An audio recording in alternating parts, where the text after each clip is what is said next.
Understanding Sexual Orientation. Listening to the Heart.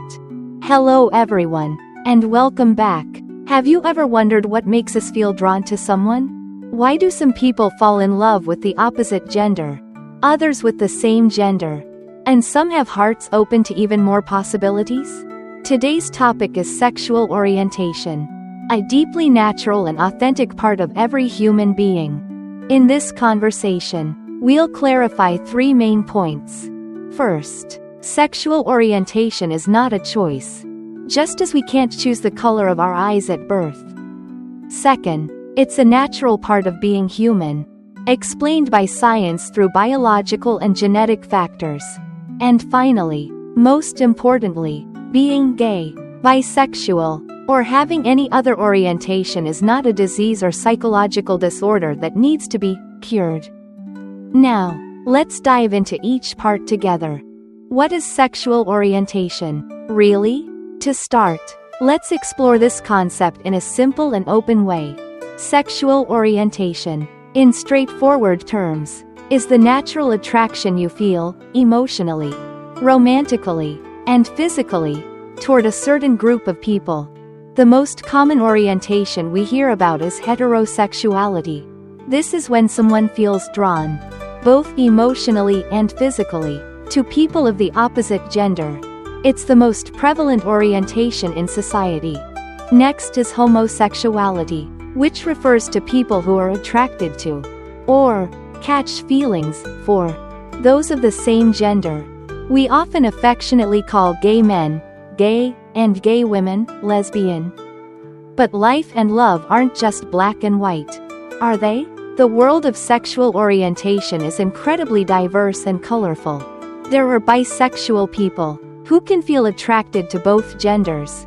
There are pansexual people, whose love isn't limited by gender, they love the person, not the gender. And there are asexual people, who may crave emotional connection, romance, hand-holding, and hugs but have little to no interest in sexual activity. All of these are completely normal pieces in the diverse mosaic of humanity. Sexual orientation is not a choice. This is perhaps the biggest question and the source of many misconceptions. Can we decide who we'll love or which gender we're attracted to? The resounding answer from experts worldwide is no. Being gay or bisexual isn't something you can choose or change. It's as natural as being born with a certain height or eye color. Science estimates that about 10% of the global population is gay.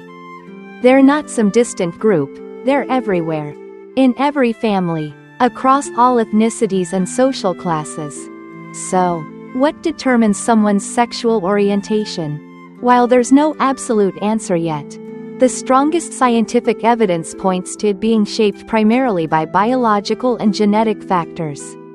The world's most reputable medical and psychological organizations, like the American Academy of Pediatrics or the American Psychological Association, view it as a natural part of being human, not a disorder or mental abnormality. Let's be clear. There's no scientific evidence showing that how you were raised or childhood experiences shape sexual orientation. Claims that parenting styles or a lack of affection cause homosexuality have been debunked by science. Because it's a natural part of who we are. Attempts to change someone's sexual orientation, often called conversion therapy, not only fail but also cause deep emotional harm. Therapy, coercion, or persuasion can't change someone's heart. Nor can you turn a heterosexual person gay. For example, a heterosexual boy playing with dolls has no chance of becoming gay later in life. However, there's an interesting concept called fluidity. Researchers believe sexual orientation is like a spectrum or a sliding scale. One end is fully heterosexual, the other fully homosexual. Many of us aren't strictly at one end but somewhere along the scale. And that position might shift slightly over time. This shows that human emotions are fluid, not always fixed. And that's a beautiful part of our natural selves.